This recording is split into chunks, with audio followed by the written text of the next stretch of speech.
All right, Bill, thank you. You want to call on somebody to introduce themselves? Okay, well, Ann Forrest then.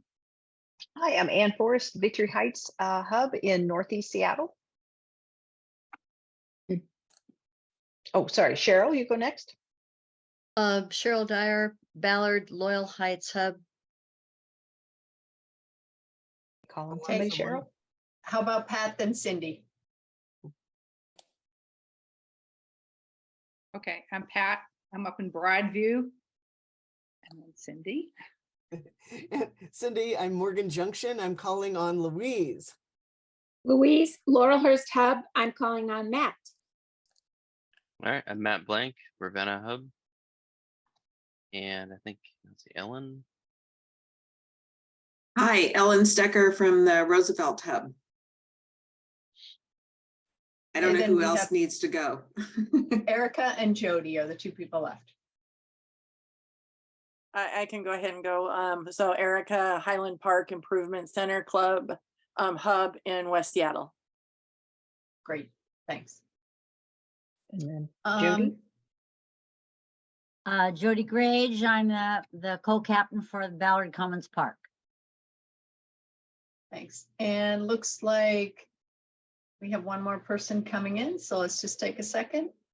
Darren, we're just doing introductions. Would you like to introduce yourself? Darren Linker, Gilman Park. Great, thank you. All right, I think that's everybody who's here right now, except Susie is just rolling in as well. Okay. Susie, would you like to introduce yourself? Susie Hammond, North Capitol Hill Hub. Great, thanks. All right, Anne, you're going to do nuts and bolts. Yeah, just a real quick conversation. I don't have lots to present, so I'd like to hear from you guys, but we've had some thefts around boxes. I can tell you what we know. First, the easier a car can pull up to your hub box, the easier it is to get picked up and driven away. We know that. Locks are easier to pick if they're combination locks versus keyed locks. I put a new lock on a box the other day, and it is a keyed lock. It is an American lock A50D, A50D, and it fit very well. Our locks are not vulnerable because for most of the knack boxes, the lock is kind of hidden and hard to get to. It's hard to cut the, what's that called? Not the shank. Shackle. Yeah, hard to cut the shackle. So our locks are positioned well, but so I'll talk about the issues we know about. We've had a real estate combination key holding box. I don't know what those things are called, but a lock box like that realtors use. Those are pretty vulnerable. So some folks have one of those on the side of their box with a key in it, and then they unlock the lock on the box with the key. So that's a vulnerable spot. We've had people kick those real estate boxes hard enough to break them open, grab the key, use the key to unlock the box and steal everything. So we do have information about locks that work well.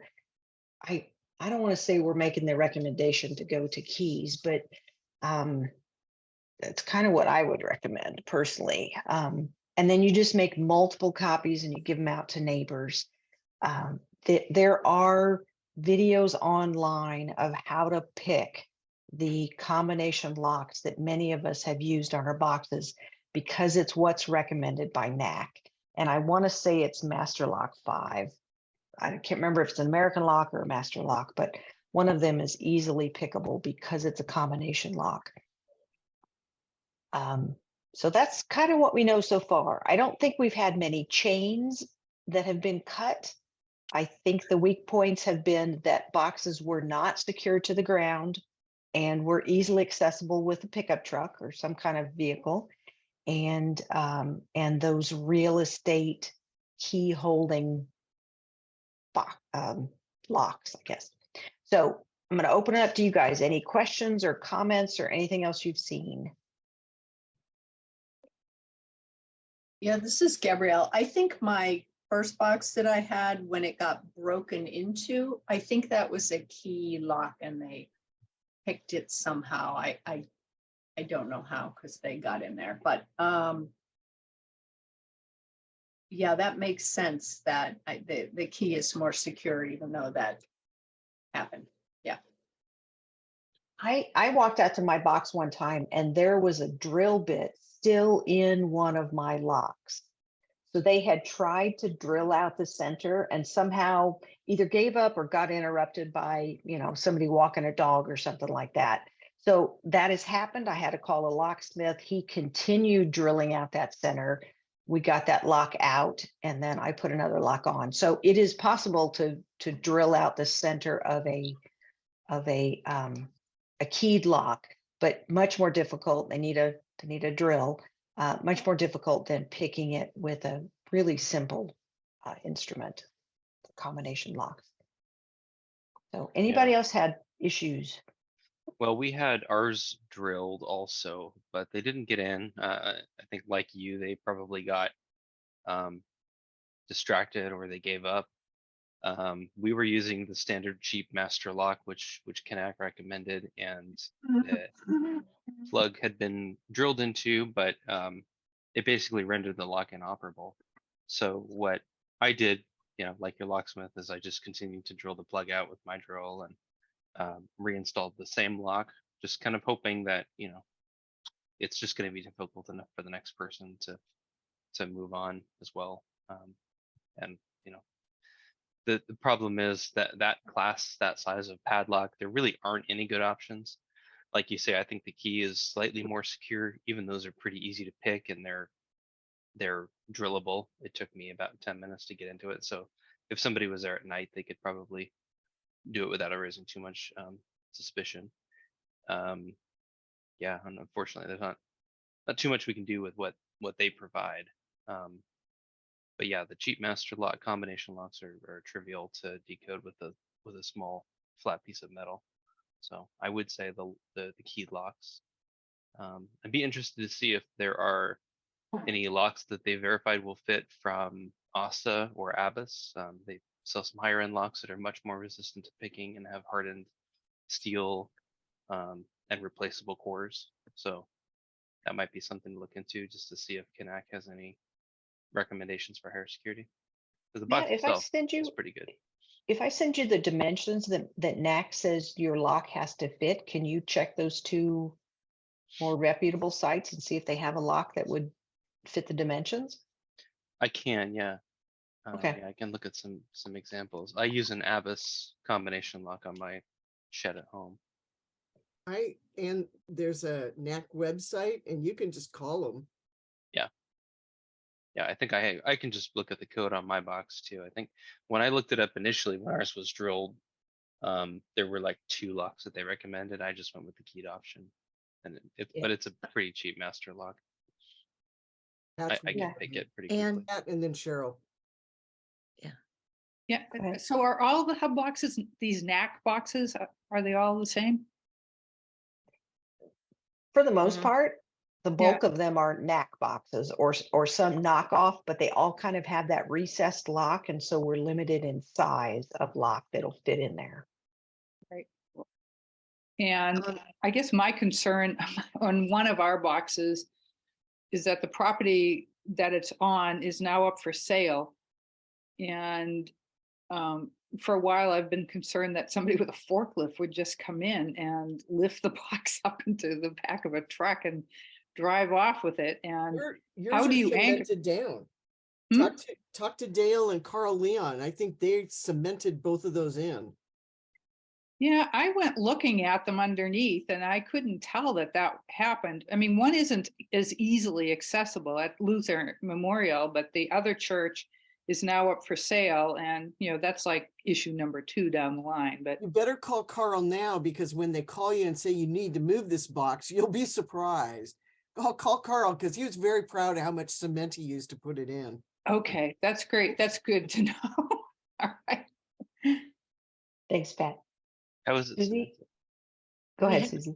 Bit of a different situation in that our box is inside a bunker So we actually don't lock the box, but we lock the bunker. And we've been dealing with trying to be proactive about security things, realizing that the more gear we get in there, the more we want that door to be a secure door and a good lock on it. So Miles Conlon, who looks after our radio stuff, put himself through college as a locksmith apprentice, actually. And so he's been assessing the situation, and he came up with a recommendation for a lock. You can find it on the site igloohome.co. And it's a combination lock. It has a long shackle or shank, and the advantage is that it keeps a record of every person who accesses the combination. And if someone doesn't access the combination within 6 months, then you, or if you want to retire somebody from having access to the combination, you don't have to interfere with everybody else's access as you would with manual keys, having to rekey a lock, for instance. Each person has an individual code. So there are advantages to that, but I don't know about the size issues or about the strength in terms of the hub box, but we're looking into this seriously so I can report on it eventually. Okay. Well, I have a question on that. So the locks that they sell are traditional padlocks where you have a keypad on the side of it. Our box, I don't know if this is true for others, but the lock body itself is entirely within the structure of the box, and that is what actually interferes with the latch mechanism. So it's not actually locking anything with the shackle. It's just being held in place, and the body is blocking the latch. So I'm curious how you would reach the padlock and if that would work. Hers is on a door. Yeah, Matt, Susie's okay. talking about on her bunker. Yeah, Okay, very so different it's situation like a than strap most of us. lock. Okay. All right, anything else with nuts and bolts about box safety? Hugh, did you raise your hand? I did, on mute. We just have this totally unique location, and if you can do it, I recommend it, because our box is actually in the pea patch, and the front is now sort of overgrown, and on one side is the composting bin, and I always just worry about, hey, can you keep it trimmed, guys, so we could get in here if we have to.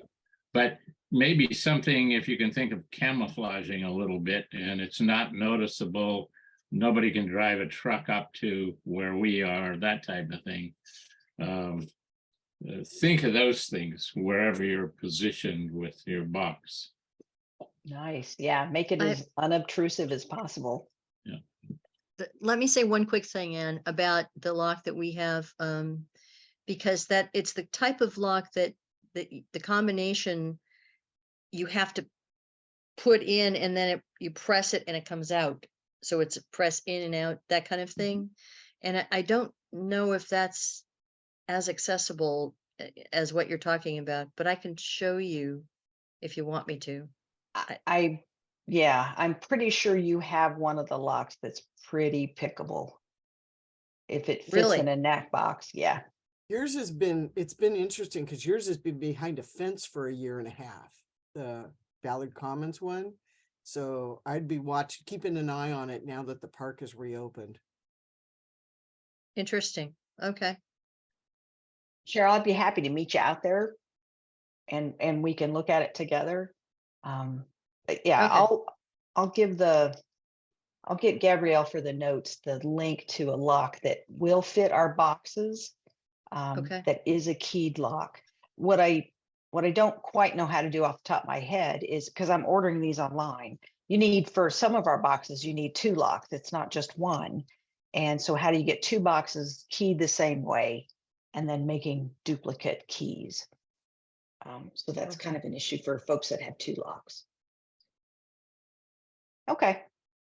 That's it, Gabrielle. That was our nuts and bolts, how to keep your box safe. Great. Good topic. Thank you.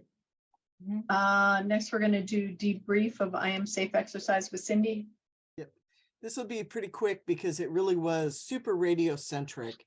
And I want to thank Bill Fay for coming and acting as the digitizer role to get thumb drives ready for the radio operators.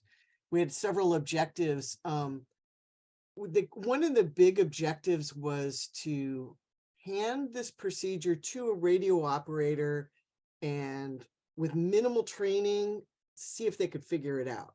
And that was pretty interesting. So we didn't get a ton of messages sent because people ended up clustered in threes trying to read stuff to each other. And so there were some great people there and they did figure it out, but we didn't get a lot of messages sent. So the next step that would happen for the hub captains is like on hold while we revamp the process and make sure our radio friends are all really good with what their part of it is. There was just equipment issues, you know, just tech stuff just can sink a boat really fast. So we are not sure if we're going to incorporate this into the June exercise. It may be a little separate special exercise run by ACS to keep their radio people having something to do. We have a meeting in we did a debrief and then we've got let's go through these procedures and see how far we can get and where we'll be. And then we'll be able to come back to you when we do here's what's looking for the exercise. But if we do anything, it'll be minimal impact to you guys and we would do training beforehand. If we don't do it as part of the drill, we'll do the training on the whole system and the flow from a hub perspective after the exercise. Any questions? They had a lot of fun. I will say you get a bunch of people in a room finally after COVID and you're problem solving and they all came out energized. So I'm looking forward to our exercise because same thing, you get a bunch of people in a room solving problems. All right, back to you, Gabrielle. Thank you. Great, thanks, Cindy. And reunification update. Sure. So Cindy's, what she was talking about, the I Am Safe, and I'm going over this just in case you guys don't know, but hers is, or that process was, I want to let my Aunt Louise in Ohio know that I made it through the earthquake. So that's us in the disaster zone out to the rest of the world. The reunification is very centric to Seattle. How can we let family members within Seattle or right around the Seattle area know that one another is safe? So Cindy's favorite example is the kid goes to school on Vashon Island and the parent is here on the mainland, that kind of thing. How do we let these folks know that they made it through the earthquake, even though it's going to take a couple days to get reunited? So when I first started down this path, in my head, it was going to be hub radio or ham radio operators talking to ham radio operators and trying to just kind of manually hook people together. The group I'm working with is Gabrielle and Susan Speaker is on the group, and then the rest of them are hams. So started talking about that.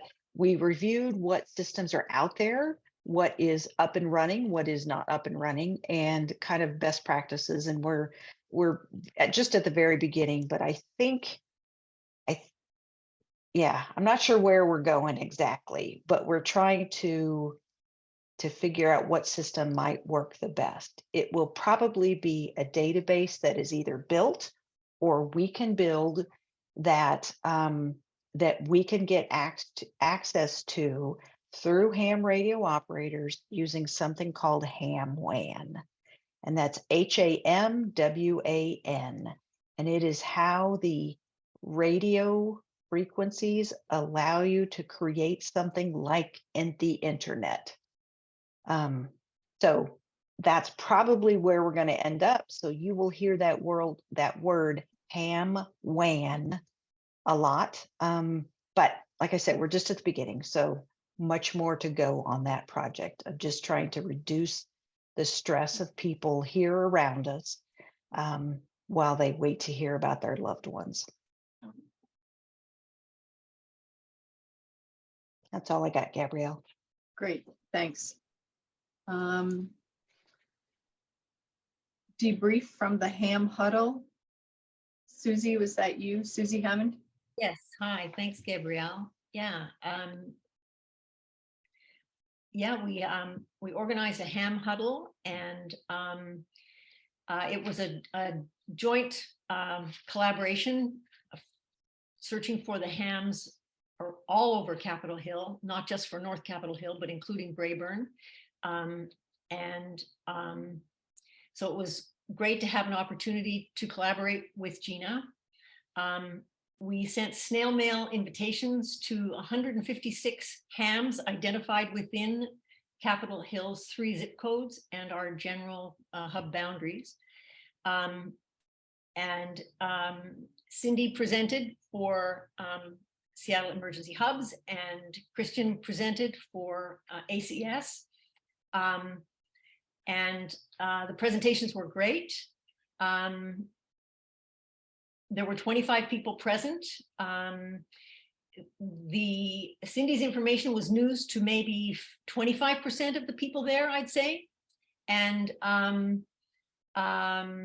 Christian's information was news to maybe 50% of the people there. There were a lot of members of the, in addition to the Capitol Hill hams, we had invited special guests from among various radio clubs, and other ACS people brought other ACS operators, etc. So a good contingent of people there. It was a great opportunity for North Capitol Hill to create a display with posters of our hub's geolocation and the radio signal maps that Miles has been creating. And we also made some preparedness packets we gave together to give out to hams. The goal was email capture, because we only were able to start with physical snail mail addresses. So the goal was email capture and a short survey of gear and experience among the hams who wanted to get involved. And devising that form was also an achievement technologically for our hub. So those were great outcomes for us. For the purpose of the event, which was to recruit hams for the individual hubs, the net number of hams interested in ACS exceeded those interested in either Capitol Hill or Brayburn hub. So what didn't work so well, organizing the event involved 2 of our hubsters part-time from the middle of November to mid-January, and then 2 to 5 of our hubsters intensely for 5 weeks, and part-time for another week. So a huge investment of hub volunteer hours. And we couldn't have done it without advanced technical skill from 2 of our hubsters.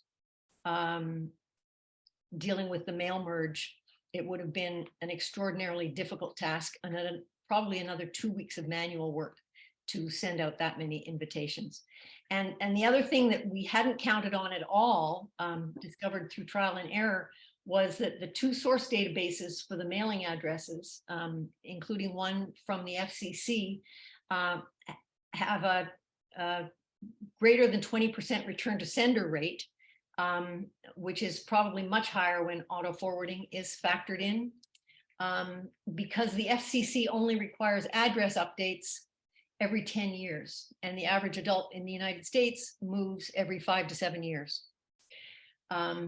So it's not just a Capitol Hill issue in terms of transient population. So recruiting was costly in terms of our limited volunteer capacity and also financially. But we do have 1 ham operator who is new to our hub, who's been coming to meetings since and volunteering for special duties. So quality, definitely. Yeah. Great, So- thank you. And Oh, the Cindy? energy at the event was great. Jody had a question in the chat, and then I do have a question. Okay, Jody, I didn't see your question. Do you want to ask it, or you want me to read it? I was just hoping that the form that you created will be available to everyone. I know how hard it is to create forms, particularly ones that people respond to in the way you had in mind. Right. I don't know if it will be available. We're technologically, I mean, that was the first technological thing that we have done, and we've got many things that we need to plan and devise before we do that, but happy to talk with folks about the principles involved, definitely, before we get we have just huge technological things to sort out. We're not even using Google Docs at this point, so we're way behind the curve there. But happy That's to how it share always is. our thinking on it. I'm thinking of the observation of people put in their address and then promptly move. Some of the radio clubs have figured out how to get the new registered hams, because there's always this churn of people, and maybe a improvement is just to invite the hubs that have gotten their license in the past year.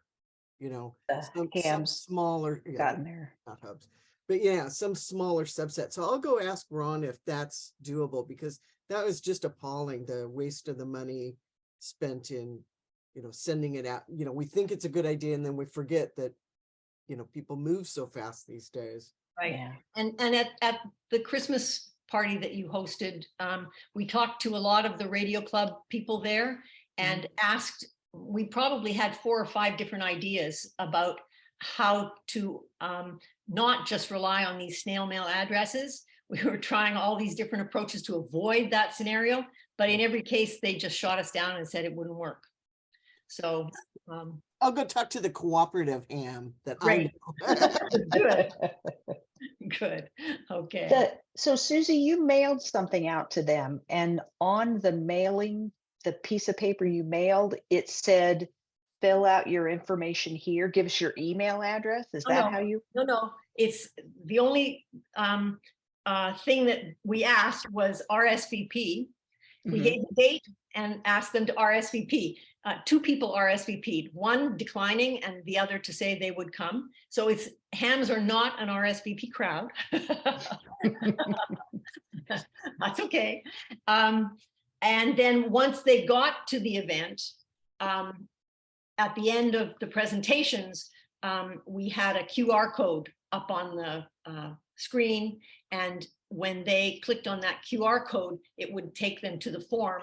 And there was a 5-question survey that allowed us to find out their email address and also what level of equipment and experience they had, so that Miles could identify what training was needed, et cetera.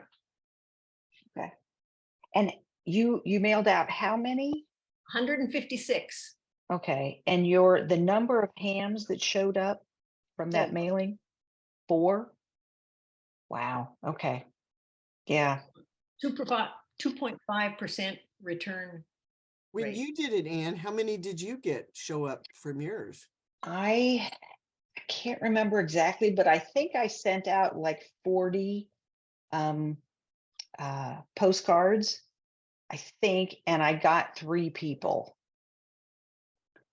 Way smaller demographic area. Yeah. The area I was appealing to was probably quite a bit smaller and certainly less dense than Capitol Hill. So Yeah. good lessons learned for us, Susie, Yeah. And your recommendations were these would be hosted by ACS, and who did you think for the individual hub, or did you think a hub network thing? A hub network thing. So like a citywide ham huddle? Or by sector. Okay. About a virtual ham huddle. Yeah, really. Let's Be easier. Susie, let's talk offline. I Yeah. think there's something we can do. So I have a quick question. Was the goal of this exercise to try to recruit local hams into your hub? Have you considered going to some of the ham groups meetings?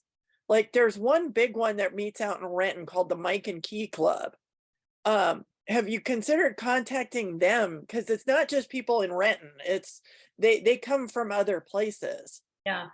Noah, the hubster here who initiated this whole thing, spent hours talking with the folks at these various clubs, asking them for advice about how best to contact and get hubs to respond, hams to respond, to come to an event. And the fallback every time was just send out snail mail. So really unfortunate.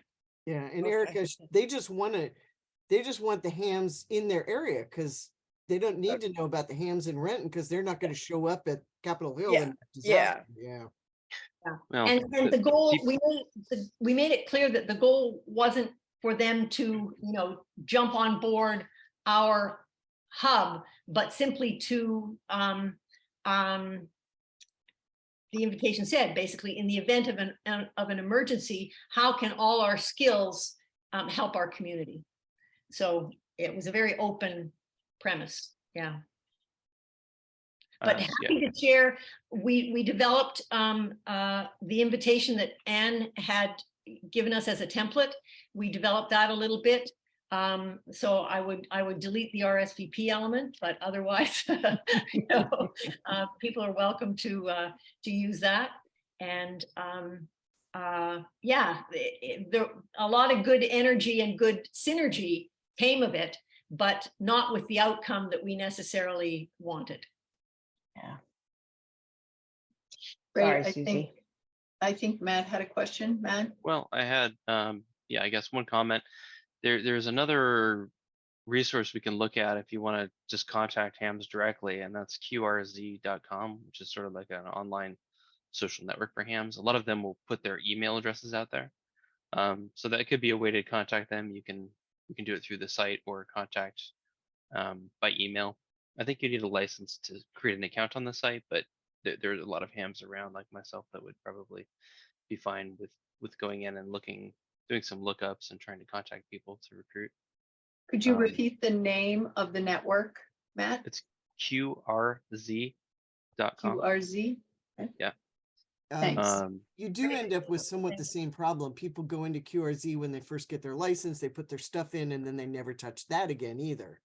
Yeah, but they may put their email address in and share that, If they which is a way to directly contact them. Yeah. And yeah, the meetings are good. I think like the PSRG is a local club and they meet in Seattle. And I think, to the point of like Mike and Key, I went to the Mike and Key swap meet in Puyallup. So there's a chance that you're going to run into other people who are from Seattle that might be interested at those, even if it's out of town. Great, thank you. I'll ask Noah what other groups he was in touch with besides the Mike and Key and the folks at the Christmas party from the West Seattle Club. But I know he spent a lot of weeks trying to make those contacts. But that QRZ information is great, Matt. Thank you very much. You're welcome. Anne, I think you're next, supporting schools during reunification. Ooh, yeah, Cindy and I are, so this started off as a project, kind of happened, started talking about it after the Ingram High School event. And could we as hubs offer some support to our local schools in the event of some big event like that? Not getting involved, so yeah, that's where it started. And Cindy and I have been talking to a guy that's in charge of security at Seattle Public Schools.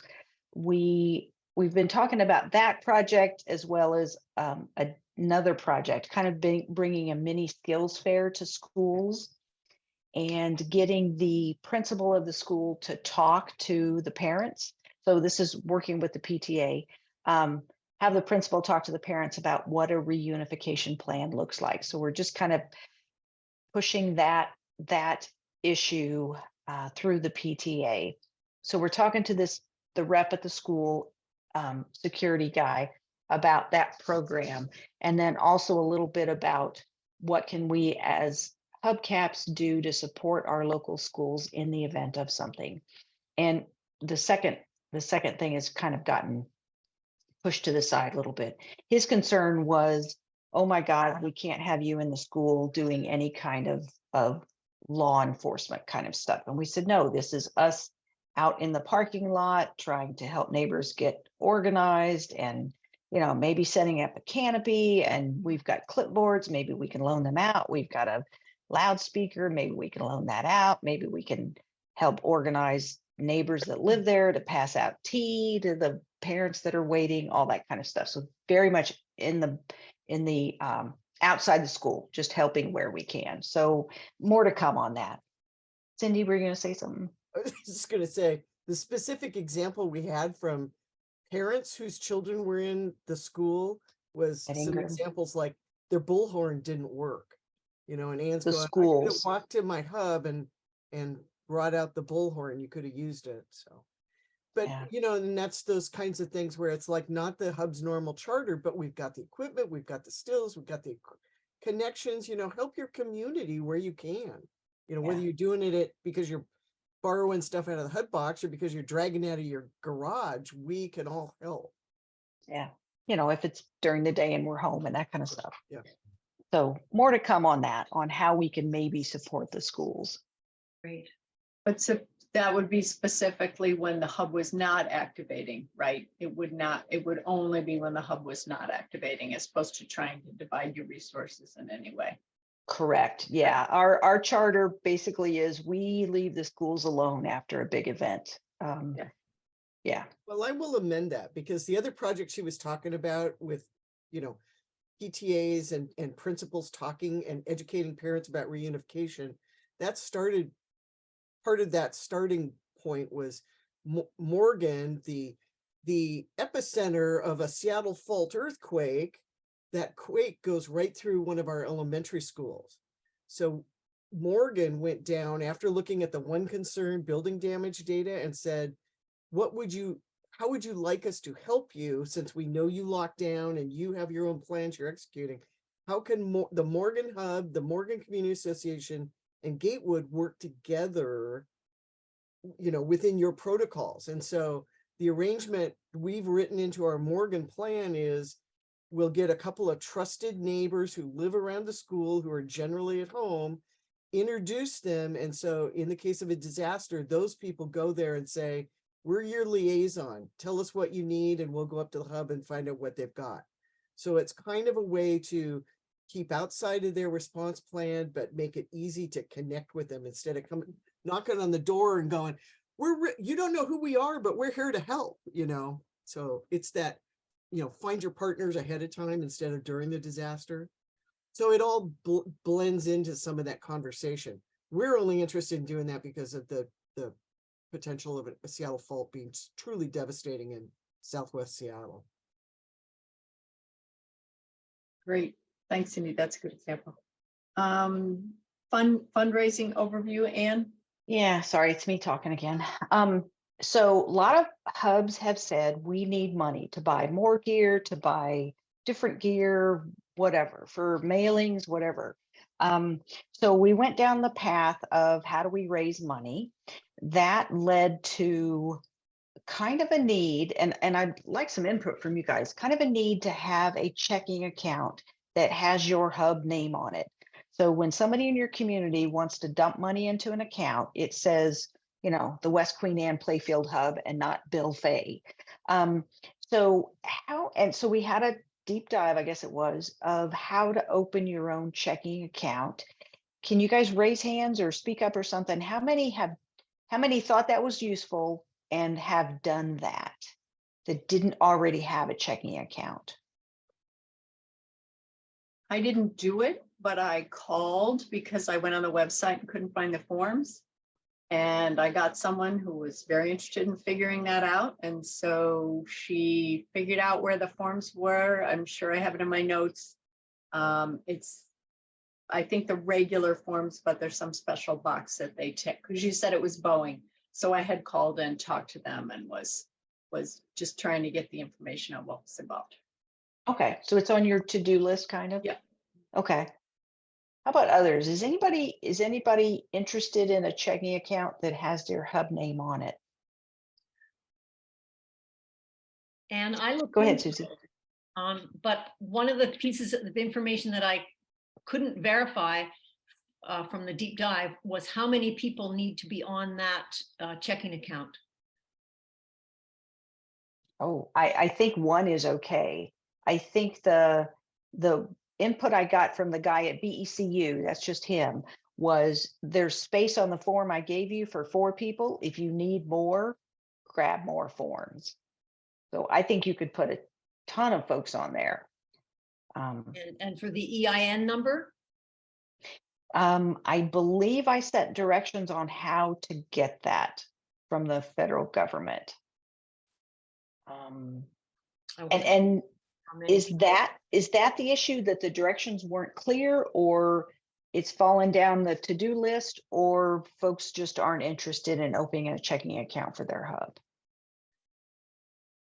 I think you should always have 2 people, at least. Sure, makes sense. Okay. I've worked with another group that got a checking account with BECU. There were some hoops to jump through. I haven't read what you wrote, Ann, but I'll make myself a note to do that and see how it jives with what we had to do. Okay. One of the things I know they wanted was minutes of a meeting where the treasurer, you know, who's treasurer, etc. But that may be different on the form that you mentioned. So I'll check it out. Thank you. Yeah, I asked him specifically about that because you know, I said, this is not a nonprofit. It is I think they call it a community organization or something. So the stuff I handed out earlier didn't require anything formal like that. It was very, very low key. I'll check it over. Thank you. So back to the fundraising thing. Oh, go ahead, Cindy. Well, is this stuff in the Google Drive? Because I'm going, what email am I going to have to go find? You might create a folder for setting up your community banking account and answer the EIN question in there too. Okay. All right. I will. know I'm not interested for myself right now, but I've started talking to Mocha about next hub captain, you know, what do you want to do? So I'm not retaining it right now, but I'm going to need it in the future. Okay. I will stick it in the Google Drive, probably under fundraising, and just kind of put all this stuff together. So the question was fundraising, and then we moved to, okay, we really need a checking account with our name on it, not our personal account. And then we kind of morphed to websites, because people, you know, they like to be able to take checks on site, but not that many people, frankly, walk around with their checkbooks anymore.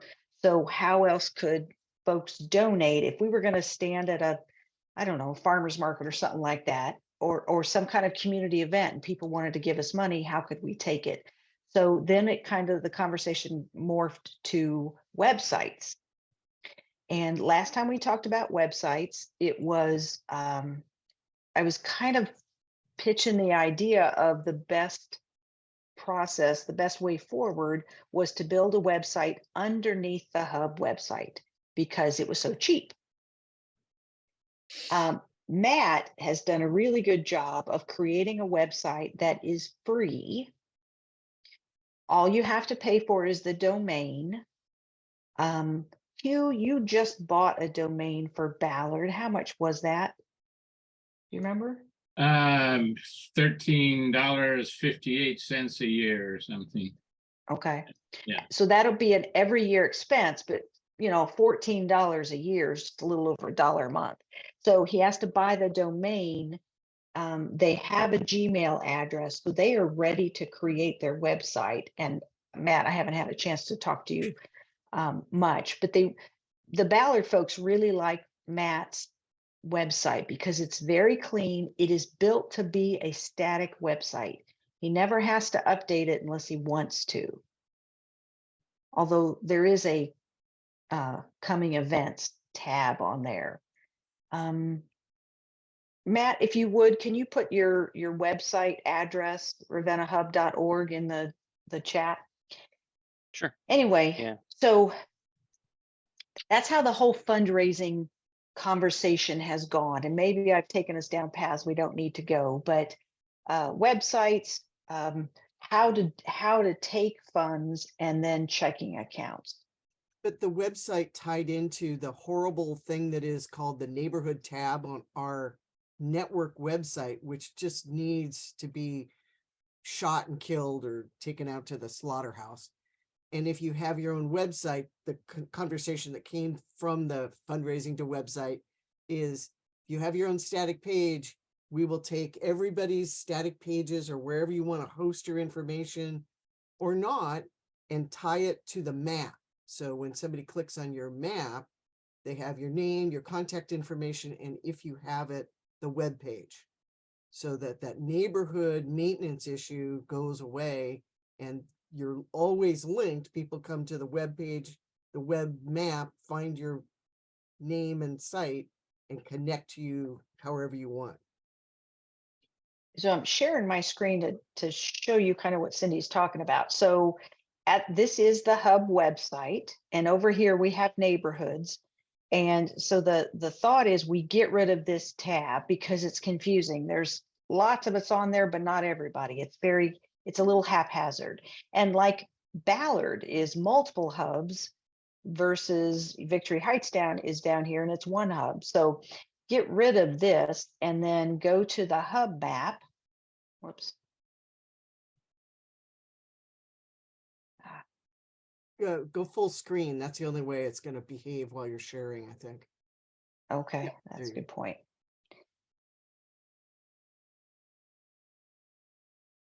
So if someone wanted to find where's the hub closest to me, the most logical place is the map, and they would click on your icon. Oh, this is Meadowbrook's, good. So all the information would be there. The other thing that is not currently here for Meadowbrook, but could be their website. So whether it's hosted underneath the hub website or completely separate on a Gmail kind of account, it doesn't matter. The website address would be here and they'd be able to find you.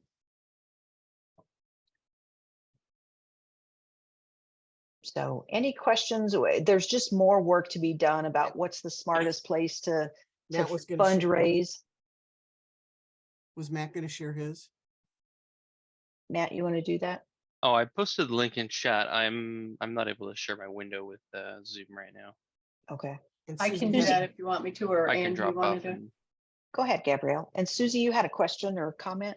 Yes, I wanted to know where to go to access that free Gmail website.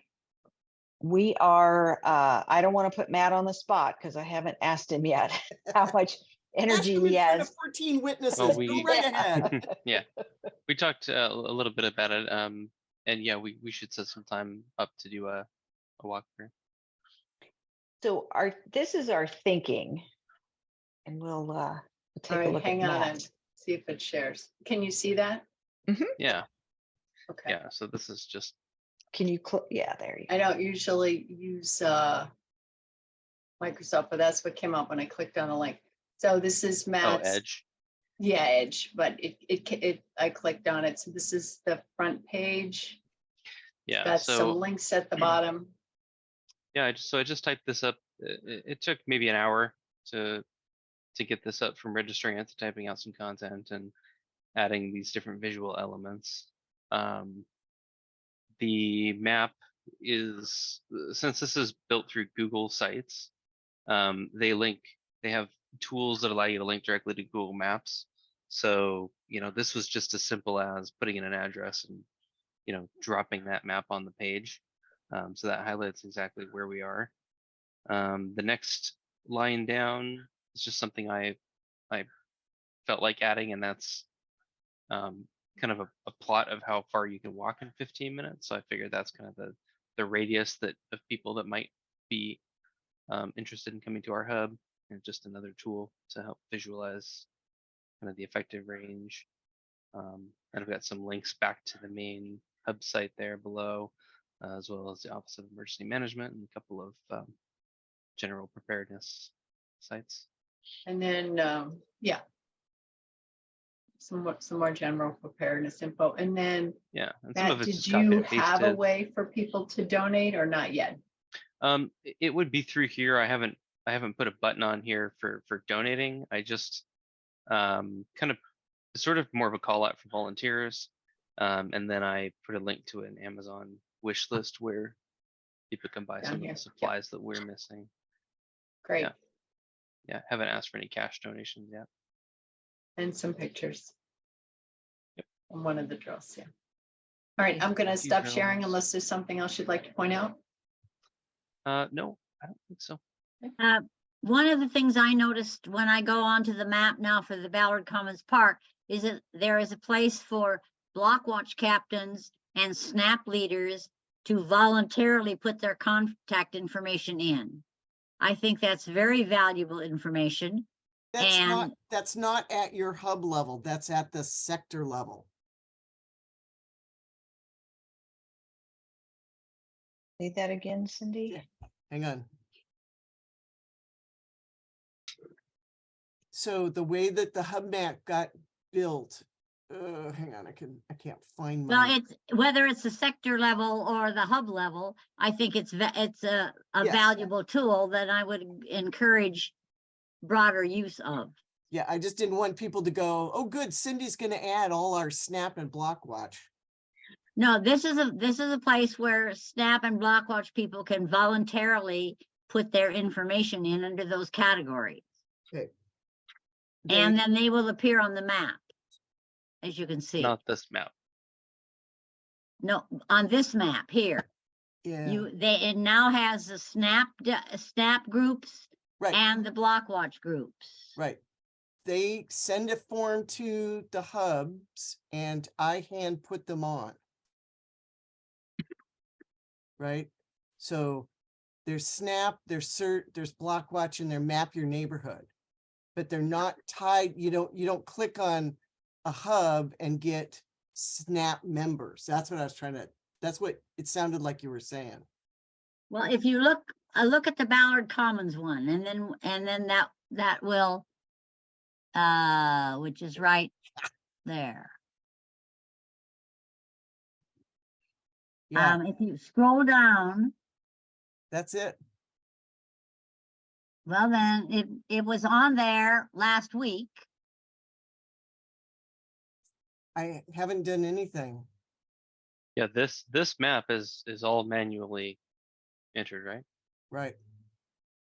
Well, all I can say is that when I clicked on it last week and the week before, there was a space there that said Blockwatch form and another one that said Snap form, where people who were in charge of Blockwatches and Snap groups could go in and voluntarily enter their information. And Could that have been on something like the Office of Emergency Management site? it was on this map because there were 4. Okay, there's a C right up there. No. I know what she's talking about. These right here. Yes. Okay. Okay, there it is. Yes. So the Blockwatch entry form gets filled out and I go in, or whoever will do this in the future goes in and geo maps these people to the neighborhood or the location that they say. Yeah.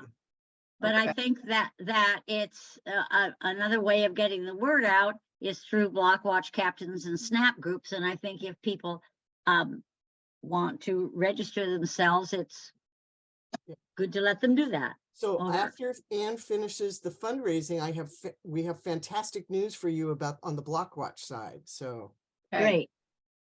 All right, so then Anne, do you have anything to finish up on the fundraising part? Not on fundraising, but let's talk websites for just a second. So if you like Matt's format, which again, a lot of us thought it was very clean and did what we needed it to do. And other than events, it's all very static. You can put it up there one time and let it sit without ever touching it. The 3 things you need ahead of time before we ever bug Matt is a Gmail address for your website. You need a domain and you need to have your content ready to go. So if you would like to proceed with that, please contact me and I will help you get a Gmail. I will bug Hugh on directions on how to get a domain. Yeah, Hugh, I said you. And then I'll probably just give you a list of content that you need to have figured out before we ever bug Matt to build your website. The thinking is Matt walks me through building your website. So we do it on a Zoom call. We do it quick. You know, Ann figures out what she's doing and Matt can walk me through it quick, because you don't need to learn how to build a website. You need to learn how to maintain it. If you're ever going to update anything, that's what you need. So at that point in the Zoom call, we hit record and one of your hubsters updates something on the now existing website and you record that. Oh, these are the steps I need to go through to put a new event on my website. So we don't necessarily want to teach you how to build a website. We can do that for you quickly. We just want you to be able to update it if ever you need to. So that's the thinking going forward. That sounds Cindy, good. you were going to say something. Oh. No, why do we need a Gmail account? A Hub Gmail? Because this is a Google website that hosts this for free. But also to, Technically, it doesn't have to be a Gmail. It just has to be a Google account. You can use any email address to create a Google. Okay. Okay, good. Okay, that makes sense then. Yeah. Okay, yep. But got it is hosted by Google. So if you have a Google account, you're good. Yeah. And when you put links in it, I don't know all of the details, you know, how they offer for free. But one thing I noticed is when you put links in it, it converts them into tracking links. So they can kind of use it to generate analytics for people are clicking on. So But it's really not free, but it's good enough. Yeah. It's no cost to the user. Yeah. And they don't put ads in it from what I've seen. it's also nice to have a hub email or a neighborhood email, so you're not using your personal thing and it's easy to pass on to somebody else in the future. Right, but Yeah, some we of should us have encourage- .org emails, and that's what I was like, what do I got to do here? But if Oh, we have yeah. a Google account, we're fine. Yeah. But we should probably encourage people to create unique accounts for their hubs Mhm. that they can share. Unique email address. Yeah. Yeah. Okay. Any other questions about fundraising or websites? Do you have a time frame that you're thinking of with these with the mat type website? I'll get out my requirements as soon as I can. So, you know, we can start talking tomorrow. Just don't want to miss a window. Sounds like Yeah. And we could probably also, you know, sit down and decide on some common language that we could use to kind of kickstart a website, just like a template. I think that's what the Ballard folks are wanting, Matt, is just kind of give them your template. Mhm. Yeah. So I think folks are just going to want to duplicate what you have with their own information in there. Okay. Well, it's just stuff I'm- that I typed. I haven't reviewed it. I haven't had anyone else review it for accuracy or. And it's Well, got- a lot of people like the springboard that you'll give them, and other people will be more Mhm. creative. And, you know, the springboard is the important part. Some people don't even know where to start, you know. So for this year, it's just going to look like yours, except it's going to say Pinehurst rather than Ravenna.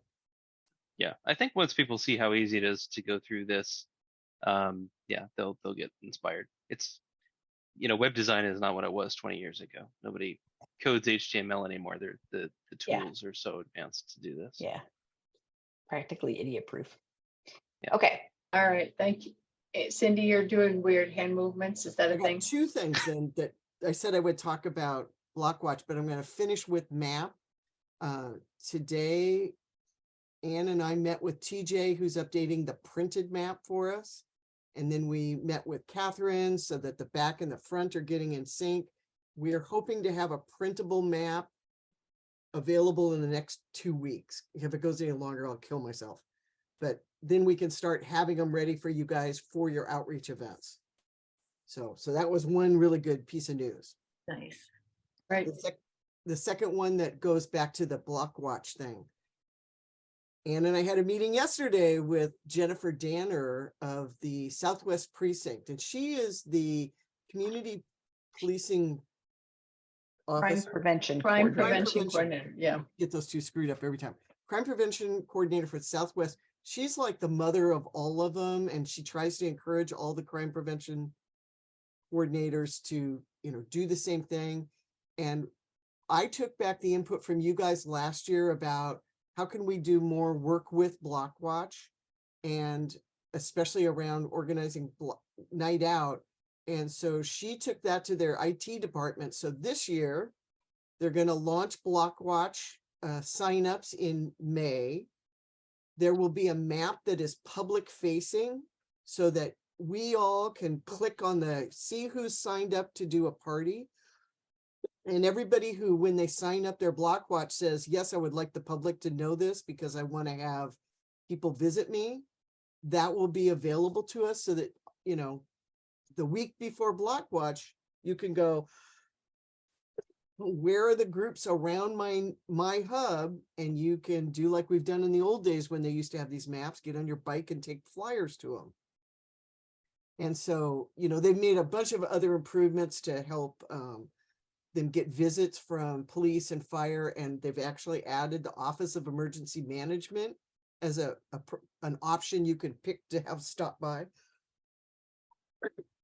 I don't know how many that's going to really happen for, because they still only have 14 or 15 people in that whole department.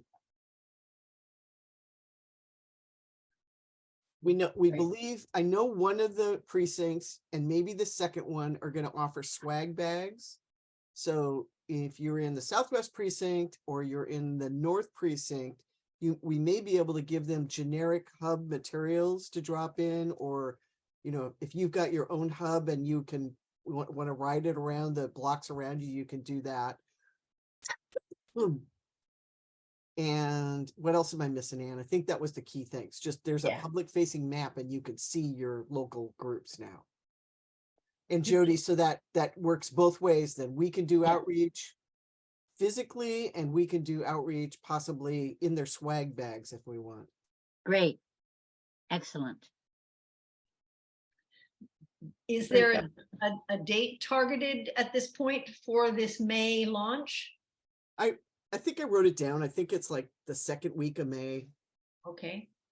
I have to find the post-it. I was so disorganized yesterday taking notes. I don't even know where I wrote it down. She's going to let us know. But before Memorial Day weekend. Yeah. That would be great. Yeah. And that's like incredibly early. You know, I'm pretty sure people won't be signing up that early because it's so far out. You know, not for an August event. It was, I found it. Look at this. But night out this year is Tuesday, August 1st. Mm-hmm. So that's worth keeping in mind too. It's first week of May is when they're going to launch it. Okay, great. Yeah, that web sign up link was always really wonky. Like there was something about it that wasn't right. I do it every year and I always investigate and try to figure it out. And there was something about it that was just not right. So yeah, I'll be glad if they clean that up somehow. Yeah. All right, are we ready to move on, Anne, from those two topics, the fundraising and then the maps and the Block Watch? Okay, so you had website build with James. Is that what we've already addressed, or is that? Yes. Okay, we already did that. Okay, so then we'll go to the big hub drill, and I'll make it brief because I'm getting tired. I'm sure you guys are too. So Cindy and I attended a very interesting briefing at the OEM today, the Office of Emergency Management. They get all the emergency managers in the entire city and all kinds of folks together once a month. And Cindy and I are pretty good about going. So the topic today was space weather and kind of solar flares and geomagnetic storms. And I'm not going to go into it, but the planet is on a cycle. It's every 11 years. And we are headed into one of the peaks where, you know, solar flares, that massive amount of energy and protons are shot at Earth from the sun, and they mess up things. So the drill this year, the citywide drill on June 11th, was going to be kind of like not a cyber attack, but sort of. Basically, it was going to be power grid is down for weeks at a time. What do we do? So trying to get away from the earthquake, just to take a little break from earthquakes and concentrate on just losing power. What does that look like? If you live at the top of a hill, you're probably not going to have water because there's no pumps running to get the water up to you. If you live at the bottom of the hill, you're probably going to have sewer backups because the pumps aren't running to pump that sewage away from your house. So trying to figure out what a massive power outage would look like. So away from earthquakes, we were going to do just a power outage. We think we're going to roll in this idea to help educate ourselves as well as the public a little bit about what this cyclical solar flare issue looks like, because it is becoming more and more. We're getting smarter about what's going on, and they're trying to incorporate emergency management around the country on what this might do to your city. So it's going to be a two-part. So the next deep dive we have, I'm going to try and get somebody to briefly explain this solar flare thing, and then briefly explain what that power outage would do to our city. Who's going to lose, what happens to the water pumping system if there's no electricity. So get those two folks to do a really brief, worst case scenario kind of, and then start asking you guys to think about scripts. What might this look like in your city, in your part of the city? Your neighbors still want gas, and the gas station can't pump. Is there anything you can do about that? So there'll be more on that, but I think that's going to kind of be the scenario behind our June 11th drill. Is the sun is causing big problems with our electrical grid, and what might that look like for us? Because it is a realistic scenario. It would mess up communications, so it seems very, very pertinent to hubs, as pertinent as an earthquake, but not as damaging. It's Yes. all normal communications down, and you will have freaked out people because they can't read their cell phone anymore. That's always the tragedy that we face. Yeah. What's really interesting with this solar flare geomagnetic storms is, for emergency management especially, is if there's a landslide and somebody's got a phone on them and you're trying to figure out exactly where to dig or whatever, the geomagnetic poles and all that kind of stuff is all messed up. So your ability to use GPS to locate them, you could be way off. And it kind of messes with planes and all kinds of stuff. So we'll learn a lot. It'll be a lot of fun. Just less buildings coming down than normal. Well, one upside is that the energized ionosphere allows ham radio to travel farther. What was the example we heard of? They talked about the Carrington event, which was back in 1898, because Ron even knew about this. And they were talking about how the pulsation of it was just destroying equipment, because this is back in the beginning of the days of electricity. And they were using telegraphs to communicate. And the telegraph operators were like, we need to unplug because the batteries are gonna, fry out here. They unplugged, and they could still communicate because the magnetic fields were still so strong and persuasive. So you had unplugged equipment, and you could still transmit Morse code. Morse code. That is a screwed up environment. Yeah, that's a messed up world. And we're kind of looking at the upswing in that kind of activity. So we just happenstance planned it right, that I don't know, it peaks in 2024, 25 or something like that. They think this is all conjecture, sort of. So anyway, more on that. Oh, I do want to share my screen and show you what I think it looks like as far as folks participating. There's 11 dots on the map right now. There is a 12th hub. I'm trying to contact somebody in Northeast Seattle, Maple Leaf, Pinehurst, somebody, probably somebody other than me, to stand up for the drill. So we're not looking bad. Miqua was West Yeah, and Playfield, okay. Yeah, I put a star here because I did, when I made the map, I hadn't talked to Bill yet. So one interesting thing Cindy and I kind of came up with today was a reward for going through the effort of doing the drill. We are going to price out how much a neighborhood map would cost. A big neighborhood map, similar to the big Seattle city maps, but more focused on your neighborhood, where you truly could like put a big red line because there's a power line down, or you could, circle a house that has a generator, or, whatever, put a big X across an overpass that isn't working. So those of you that are participating in the hub drill, we are trying very hard to use network money and buy you a neighborhood map, laminated, ready to go for the drill. And we will use that as incentive to get more folks to have drills. So I see Louise smiling. Yeah, I know yeah, that. I was got looking. a thumbs up she's on from the Pat. list. Yep. How about So, patches to commemorate each big drill? patches or coins or something. Ooh, that is cool. That's a great idea. The legend, legacy of, the power out drill. Yeah, Survivor.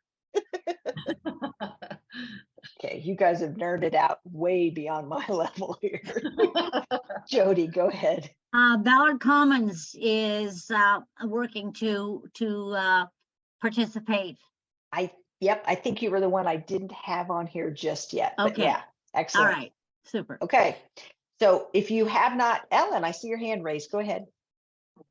Hi, I think I need to get a little bit more on board about the purpose of the event. This is June 11th that you're talking about, correct? Mhm. Yes. Okay, so you want as many hubs participating as possible on that day, or? Yes and no. We What's want the hubs goal? we want hubs that want to practice. If everybody stands up, then like the newer hub captains don't have any place to go. We want a couple hub captains at every drill site. So it's not the more the merrier. But if you think you're a good candidate, which personally I think you are, Ellen, you're a fairly new hub that hasn't done a drill yet. So I'm happy to talk to you offline. This is an all citywide drill. So we at the network level take care of a big chunk of the advertising for you with the major, like OEM and the newspapers and that kind of stuff. We'll do the big, citywide coverage stuff. And then as much neighborhood promotion as you can do, great. We write the copy for that. So kind of all you have to do is copy and paste it into Facebook and that kind of stuff. We write the scenario so that you know what it looks like, what event you're jumping into at what point in the disaster. Sometimes they start with the earthquake just happened, and sometimes we start them with day 3 of the earthquake. So we do as much behind the scenes support it as we can. The one thing, Ellen, that it's really smart to do is talk to your team. Like, I know you've got some radio and you've got some key people.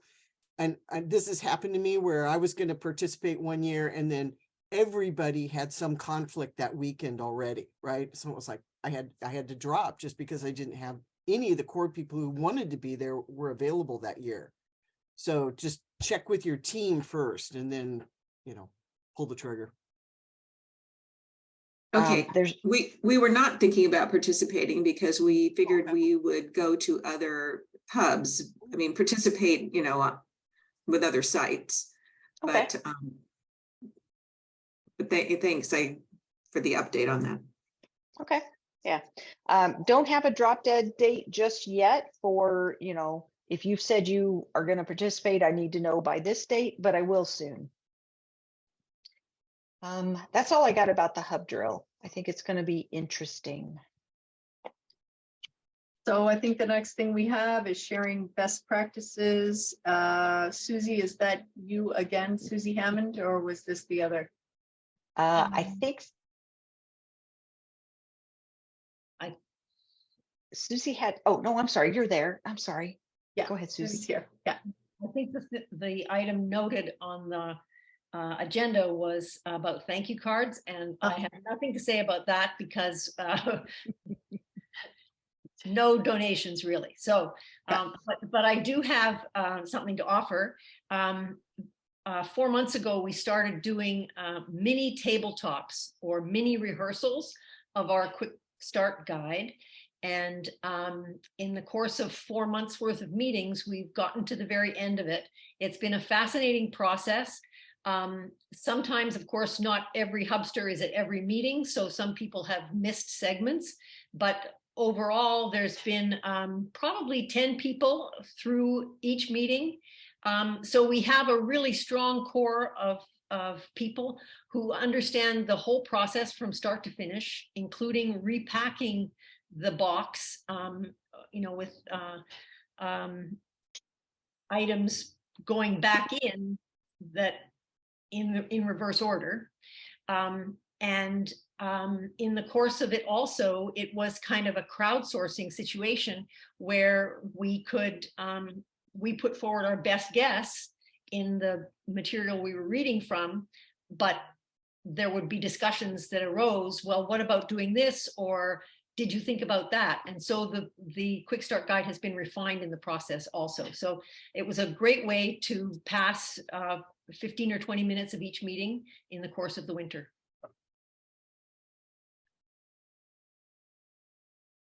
Great. That's a really good idea. I like this. Thank you.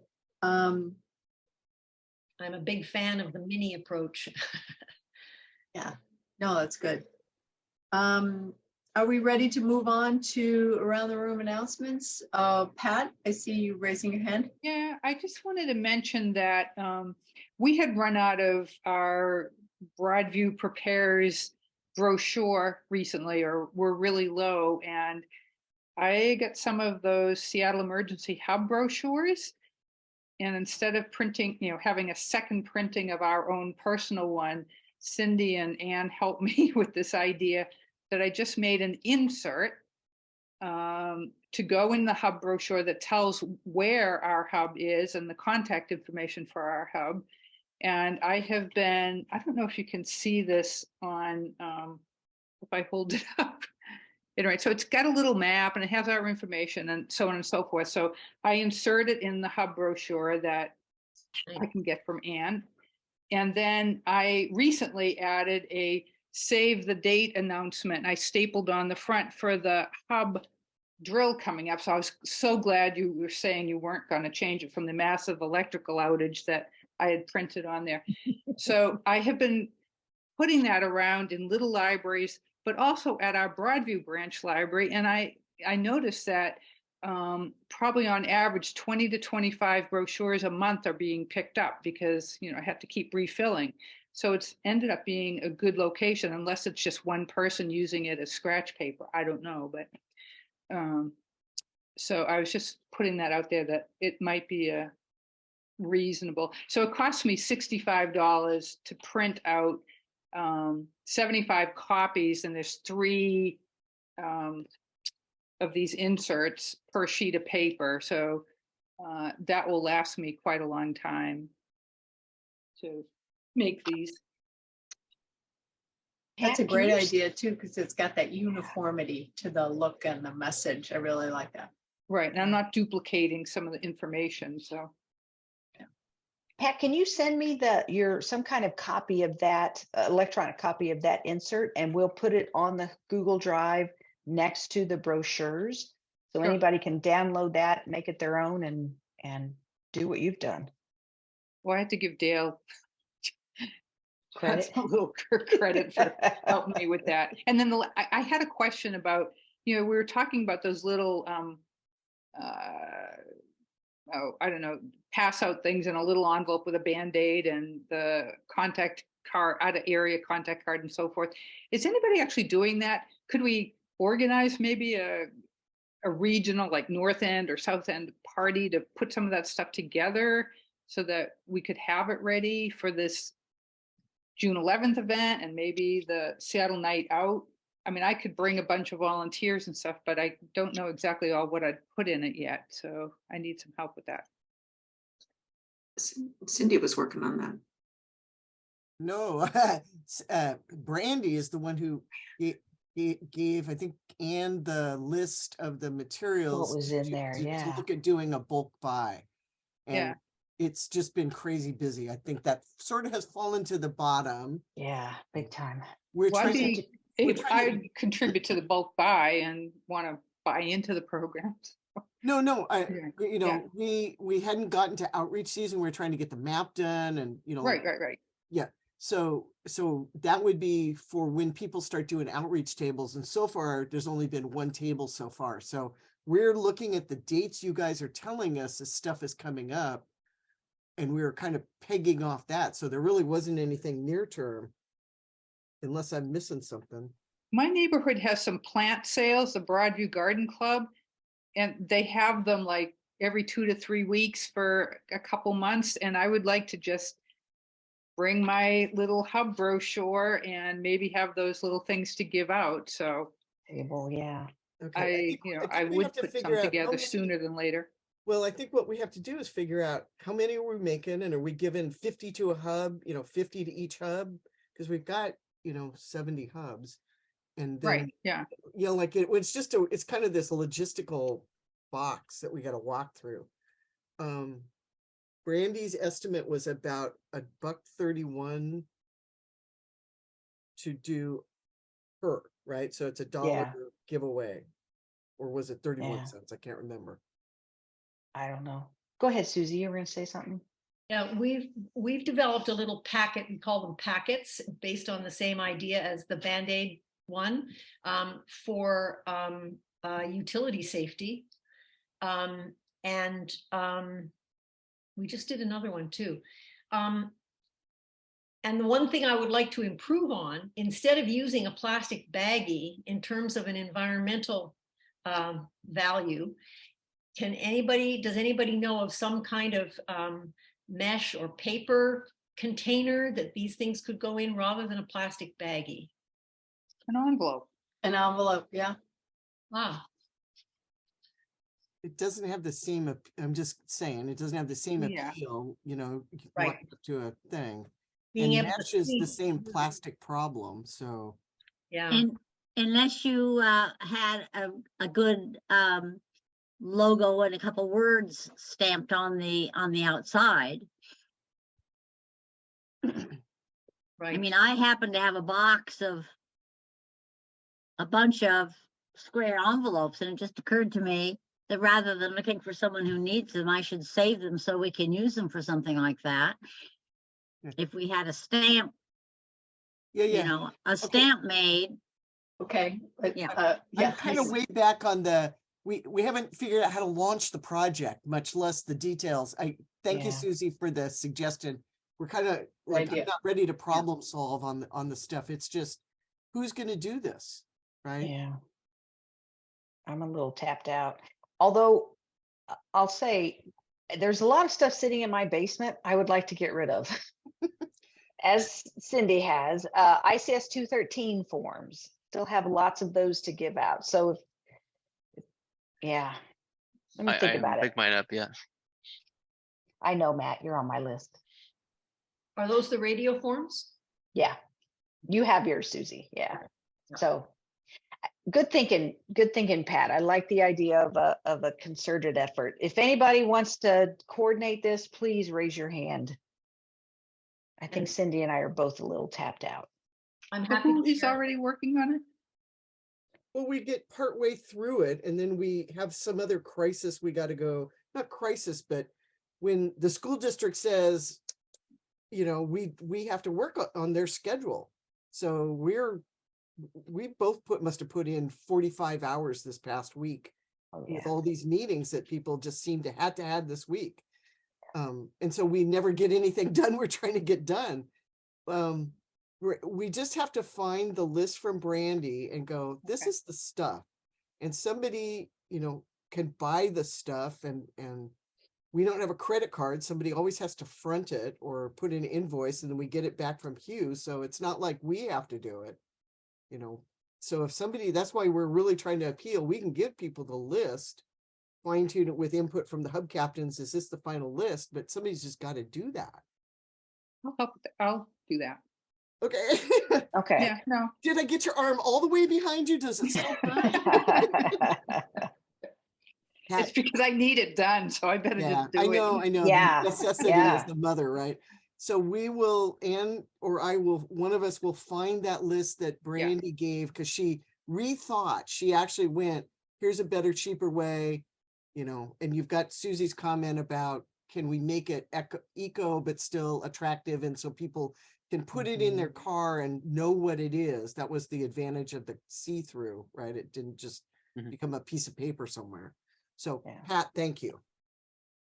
I'll be in touch. Something that's Pat. more ecologically friendly, but not cheap, would be metal, like these little tins, like Altoid tins. Mm, A lot of places you can buy these in bulk. That might be a way to go the thought. if it fits your budget. That dissolves even less than plastic. And it's But it lasts. easily recyclable. It's Yeah. 100% recyclable. If you make, if you figure out, you know, the size of it, sometimes Archie McPhee's has things that are really cheap, but would work.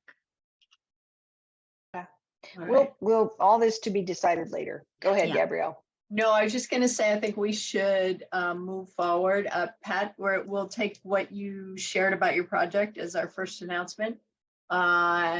Anybody else want to start? We have anybody, we'll start in the north like we usually do. Oh, no, I Cindy's just got want to something. say, as you guys go through stuff, if you have any events planned, tell me, because I'm trying to faithfully get them on the calendars. Okay, Make sure you don't forget to tell us about something you've got planned. great. All right, so we'll start in Northwest. Do we have anybody here from Northwest? Well, I am. All right, perfect. So My next event will probably be this June 11th thing, so. great. So Jody, do you want to talk about the Ballard Commons opening, or shall I? Why don't you, well, I can start and then you can fill in what I've forgotten. We, at the Okay. Ballard Commons Park had their opening on the 11th and 12th of March. We had an emergency preparedness table there. And it was from 12 to 5, Right. or was it 1 to 5? Anyway, both days. We had a fair amount of traffic. We had a table and a canopy over by our box. It was very interesting for me as a new person to get ready for that, because it brought out some things about what we would do and how we would do it if this were, if this were an event we were setting up for. We had a lot of good traffic. We had a chance to look at our box and analyze what was in there and what wasn't. Our box is pretty small, so and I'm only 2 blocks away, so I think we're going to store a couple of the bigger things over at my place, so that we have room for more of the smaller stuff in the box. We got 3 or 4 pages of people who are interested. So it was a very successful day. So And fill in, then- Cheryl. And then how did you Great. tell me to pronounce it? Sitten Sitende? Mai. Oh yes, we're going to be marching in Sitten Mai Tog, the Norwegian Constitution Day parade. So that will be exciting. Yeah. And just the process of getting ready for the opening and going through that was very helpful. And Yes, we've been doing some things since then. So I think it was really beneficial for people to see us there. And that's why we were invited. Well, Jody knows everyone in Ballard, right? So that's why we were invited to march in the, what did you tell me? Tolg? Sitten Mai Which is Tog, parade. the 17th of May. Yes. Constitution Day parade, Norwegian Constitution Day. Big deal. Big deal. Jody, the 3 or 4 pages that you've got, at some point, if you want to scan those in, I enter them so that get the quarterly Hub newsletter, you know, but that won't come out for a couple of weeks. So I'll talk to you after. Yeah, Okay. yeah. You can take a picture. All right, great. Do we have anybody else in Northwest? Hugh? Yeah, nothing happening at Kirka Park, so that's it. Okay. Hey, Hugh, Great. there's a pea patch resource party in the late April. And so I'm going to have a list there of all the hubs that are at pea patches that are active or trying to be activated. So I'll put you and your name there. And so if anybody comes by and goes, oh, I garden there, we can make, some Yeah, connection. great. Yeah, good. Northeast, Louise, do you have something you'd like to share? I do. First, May 3rd, we're going to have a prep class. Anne is graciously going to teach it, and everyone's invited. And I think it's on the calendar, but just to let you know, and it's at the Laurelhurst Community Center in the middle of the park. And secondly, on the June 11th event, our box and hub is on a church property. So we had to get permission from the church because services end about noon. So we might be starting slightly later, just because of respecting that. But a wonderful thing is their youth group high school youth group meets Sunday afternoon, and they're going to see if they want to do the drill for their community. Yeah, I know, fabulous, right? Yeah. Absolutely. I mean, we've tried to reach young people. Oh my gosh. And thirdly, this project of trying to get the paper to pay attention to the hubs when they speak of disasters, that article on Turkey that was in the paper this week, again, nothing about local, but I thought I'm going to write the rant and rave column. Everybody reads that. And I'm going to say rave to the HubCap organization for creating resilience in the neighborhoods. And if you're interested in how that works, and I bet anything they'll publish it. I bet you're right. And everybody in the city reads rant and rave. Mhm. More than the letter to the editor. Great idea, Louise. Oh, no, we have Rant tried and so rave. many letters through so many ways. And I thought, I thought that's the way, rant and rave. I'm going to Just follow get the up. name and the website right, and you're all good. Yep. I Yep. read it all the time. Yeah. And every time there's a disaster, I'm going to find a way to make it a new paragraph, but get it in there. Yep. I rave for the something. Yeah. Louise wrote to Sandy Doughton, at the Times, who's done stories for us. Well, she got moved off the science beat, which is how she could talk about the hubs usually. Mm. And so she gave us another name and he never answered. But Linda Norland has contacted another writer for Crosscut and invited her to the exercise. So we might get some publicity that way. Great. Good job, Louise. May 4th, did you say, Louise, for your event? May 3, May 3rd, it's a Wednesday.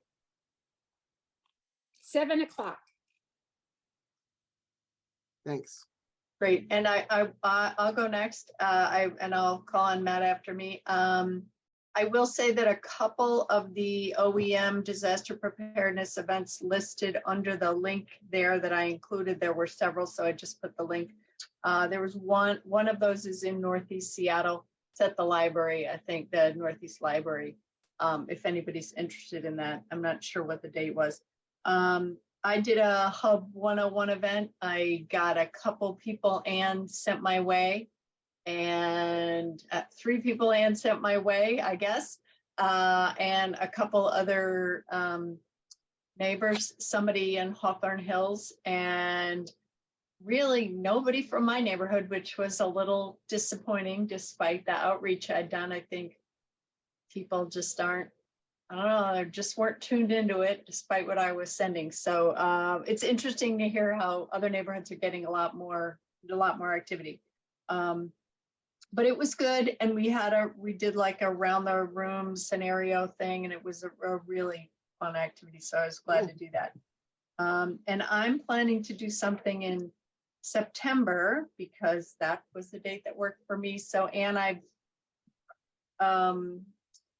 talked with Children's about doing something on September 16th. I don't know what shape that's going to take, you know, maybe just opening up and setting up and seeing what happens. So, yeah. And hopefully by then my box is all secure and all my stuff is out of my garage. So, Yeah. Okay. Matt, have anything to share? Our hub is probably not going to be doing anything until the large drill. But yeah, I'll rally for that. We've got a couple of people who have been more interested from our community association. I had one of them, Anna, and her husband came out to one of the radio clinics, and so she's purchased radios. And our last meeting, you know, we covered some of the basics of the operations of the radio. I think that I can get a couple of volunteers. Also, a fellow ham lives not too far away, so I was gonna see if I can bring him into it. Aside from that, I did want to mention there's an upcoming event. Pause Walk is going to be happening again soon, and they have a little kickoff party on June 4th. In Edmonds, and they have tables available. It might be an opportunity to set up a table to talk about the hub. I think it's $25, but I can confirm that. In Edmonds? Yeah, but a lot of people from Seattle will be there. I'm with another group that's going to have a table on the nonprofit street of the University District Street Fair, but those booths are quite expensive. I think it's $300 or $400, and it's 2 days, but it's maybe an idea for the future. So, Anne, do you have something to share? No, not really. So April 30th, we're having a really simple simplex radio exercise in my community just to get people out and using radios. And then it's an antenna party, and I don't know if it's going to be a demonstration of antennas or actually building them. I, as usual, am dipping my toes into the water, and I have no idea what I'm doing. So I'm anxious to go to the West Seattle antenna building party on April 15th to get some ideas of what I should be doing April 30th.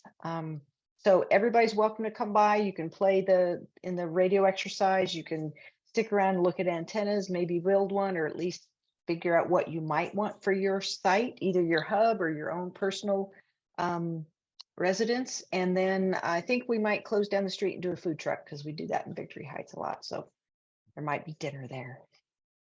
Cool. Great. I think next we do Central Core. I think I had everybody from the North section. Ellen. Oh, Ellen, I'm sorry. Isabel. I don't have much to report, but we're the 4 or 5 of us are planning to participate in the June 11th program. I really appreciated hearing from Susie about the ham radio event that you did, because that's something we're interested in doing, and we were curious about how that went. So we'll be working on that, and we'll plan to open up the hub sometime this summer. So working with the church on that as well, so that we do it after church time on Sundays. So I think that's about it for us. Thanks. Great. Sorry, Ellen. All right. Central Core, is that what's next, Cindy? I always forget. Yes. Do we whatever. have anybody in that area? No. All right. No. Bill? Yeah, I'm from Central West Queen Anne Hub, and I really don't have anything new to share. We're plodding along, trying to figure things out. That's all. Great. Who else? Why not? Darren, Bill, Susie. Susie, you want to go next? Oh. Sure. Let's see. We're doing a signal mapping on May 5th on Capitol Hill, North Capitol Hill. Miles is going to lead us in that. And then we're going to have a little bit of a potluck on my back deck, just to gather community and have our hubsters bring their friends and family also, so that people can see what it is we're obsessing about. Cool. Yeah. Right. Yeah. Susie, do you want that on the calendar, or is that kind of an internal event? That's kind of an internal event. Perfect. Yeah. And our drill is going to be Sunday, August 27th. And we're still figuring out the time for it, but it'll be in the afternoon. Oh, yeah, we've worked out the basics of a memorandum of understanding with Volunteer Park Seventh-day Adventist Church. So that's moving forward. Yeah, major. Right. Phil? Hi, I'm Phil. I'm the hub captain at Hiawatha Park in the Admiral District in West Seattle. And I'm also on the board of the Admiral Association, and we're having a street fair where we block off California and Admiral for a couple of blocks. Date to be figured out, but it's going to be late in the summer. So we'll have a table and a booth there with membership, etc. stuff to hand out. Also, I'm on the board of trustees of the Historical Society, and we're putting a display in the Log House Museum around Alki for membership. And also in the library, which is up at California and Admiral, we'll have a display there for membership. That's about it. Great. You're putting up a membership for the Admiral Community Association or for the hub, or are you good at? No, for the hub. It's the Admiral Association has a display there, and I'm just going to have a hub display there also, and for literature on the membership, as well as the museum and the library. Fantastic. Darren, did you have anything to add or announce? I don't think so. No. All right. Anything else anyone wants to add or ask, Louise? I just want to confirm, it's June 11, 1 to 4. Right. And Making a command decision, yes, 1 to 4. well, we have had to twitch at the last second. You want to do 1:30? Would that help, Louise? Yeah, it would help me. Are you saying 1:30 to 4 or 1:30 to 4:30? 1:30 to 4. Oh, I like that a lot. Let's go with that. 1:30 to 4. And I'm just a voice of one. Well, there's a couple other church locations. Yeah, I haven't really reached out to who else is sitting on church property. For the hub event? What, Matt? What's that, Matt? For the June 11th event, you're just talking about Yes. starting it later? Okay. Yeah. Well, Ann will send out the, like for sure. Yeah. We're trying to get input. We haven't talked to Dolores. She's got a church location, and We have a newsletter, and the due date is the 25th of the month before you want it published. yeah. So that for me would be April 25. And it looks like the drill poop is right around April 25. So I'm going to need to get on my pony and take it by Pony Express to the editor, but hoping that'll work. Okay, so if you've got late April is, it's the outreach has to start about 6 weeks out. So yeah, the basics do have to be locked in. So you Yeah. got an April 25 date. So if we go April 22nd is the make a decision date, does that work for you? Are you Louise? asking me? Yes. Oh, What's the sure. latest you can know? I just have to have an opportunity to write something to put in the newsletter. So a day. Yeah, you can write it all, just fill in the date at the last Yeah. minute, right? That's true. I don't have to wait. And since Yeah, you're a no time. participating hub, we certainly want to make sure we hit your deadline for outreach. Okay. Okay. I'll be in touch. I had for a couple other things. I was just going to say, Cindy, yeah, go ahead. So we have an opportunity to do the Bee Festival. We weren't able to do that last year because it was kind of coming out of COVID, and they really limited it to the social services agencies up at High Point. But I think that's going to happen, and that's May 20th. I'm waiting for Johnny to confirm. We're going to do the Morgan Festival. I didn't look it up. It's June. It's the weekend after the exercise. So we'll have an outreach table there. They haven't announced the Summerfest schedule, which is the big all West Seattle street fair. And like Gabrielle said, they have nonprofit booths. And if you're not on the planning committees, you don't know this stuff, but they will give you free booths if you're a nonprofit, or you can talk your way into being a nonprofit. So that's how we get a free booth. The University Street Fair, I bet, doesn't give totally free booths, but they give them a price break of $300 instead of $1,300. So, Oh, wow. yeah, They have a separate street, so it's not on the University Ave. It's on, I don't know what the next block over is. Brooklyn, I think, where the train station is. And I went last year, there was probably about 20 booths, SDOT and people like that. So that's where our group will end up. Yeah. So we got about 4 or 5 out in West Seattle outreach events coming up on the calendar. So Great. Okay. All right, Anna, anything you want to add before we wrap up? No, I'm all Cindy, talked out. you're good. I'm whooped. All right, Ellen's got her hand up. I have one question. Ellen. Oh, okay. Let's let Ellen go, and then you can go, Susie. Ellen. Cindy, you've mentioned the quarterly Hub newsletter, and is that for community, or is that something we're getting? I'm trying to remember if I've seen it. I think I put one out in November. It comes up quarterly, right? I'm running behind. We didn't get the accomplishments. I had a deadline of the 20th, and I got my last input on the 20th. That was mine. I'll own Yes, it. that's right. And then I go to start writing it, and we have exceeded our MailChimp. We got more than 2,500 subscribers to our newsletter. And so the account's locked.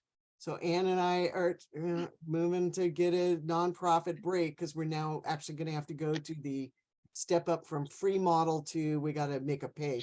We talked about this a year ago when we knew it was coming and baked it into our budget. So we've got the money. It's not a problem. We just got caught by we didn't know we would pass it. There's been a lot of signups since OEM has started doing classes again. And I can tell when a class happens because I'll get 10 new names. So, I cleaned it up and got rid of duplicates, and poof, we're over it. So our goal is get the limitation fixed and get it out before the end of March. And you'll get it.